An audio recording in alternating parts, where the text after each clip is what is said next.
আলহামদুলিল্লাহ আলহামদুলিল্লাহিল্লাযী সালামুন আলা কাফা ইবাদিহিল্লাযীনা ইসতাফা আম্মা বা'দ ফাউযু বিল্লাহি মিনাশ শাইতানির রাজীম বিসমিল্লাহির রহমানির রহিম। আসলে সারা বিশ্বের মুসলমান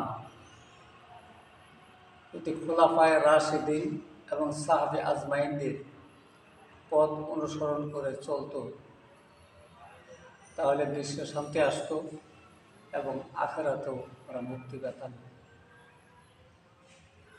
এই উদ্দেশ্যে আমি ইয়ারমুকের যুদ্ধে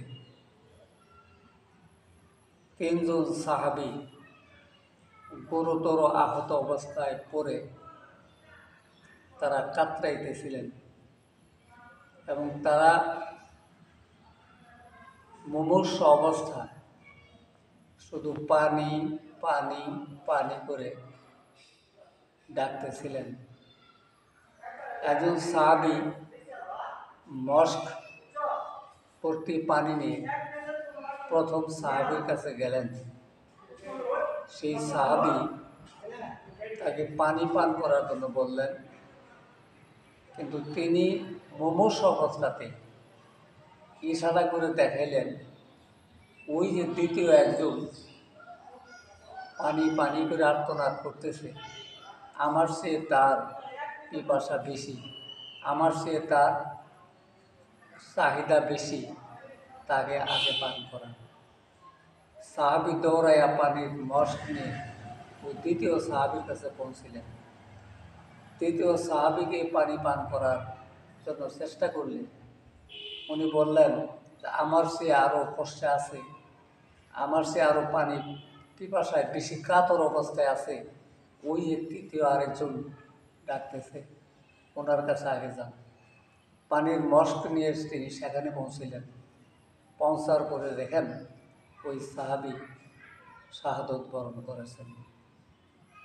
এবং তৃতীয়জন শাহাদত বরণ করার পর সাহাবী তৃতীয় সাহাবীর কাছে আবার দৌড়ায় আসলেন। দৌড়ায় এসে দেখেন এই সাহাবীও শাহাদত বরণ করেছেন। এরপরে তিনি প্রথম সাহাবীর কাছে দৌড়ায় আসলেন, এসে দেখেন যে প্রথম সাহাবীও শাহাদত বরণ করেছেন।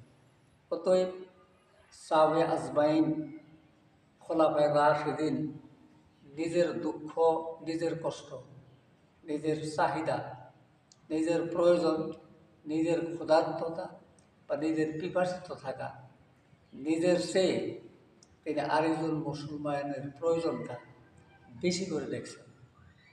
যদি এরকম আমাদের মধ্যে আজকে পৃথিবীতে আমল থাকতো যে আমার প্রয়োজনের চেয়ে আমার যে ভাই আরেকজন দরিদ্র অসহায় তার প্রয়োজনটা বেশি, তো এরকম যদি আমরা আমল করতে পারতাম, তাহলে দুনিয়াতে আমরা শান্তি পেতাম এবং আখিরাতেও আমরা মুক্তি পেতাম।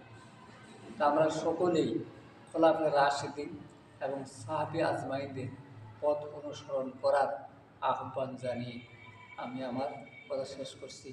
আসসালামু আলাইকুম ওয়া রাহমাতুল্লাহি ওয়া বারাকাতুহু। আমার কথাগুলি ভালো লাগলে আমার পাশে থেকে আমাকে উৎসাহিত করবেন।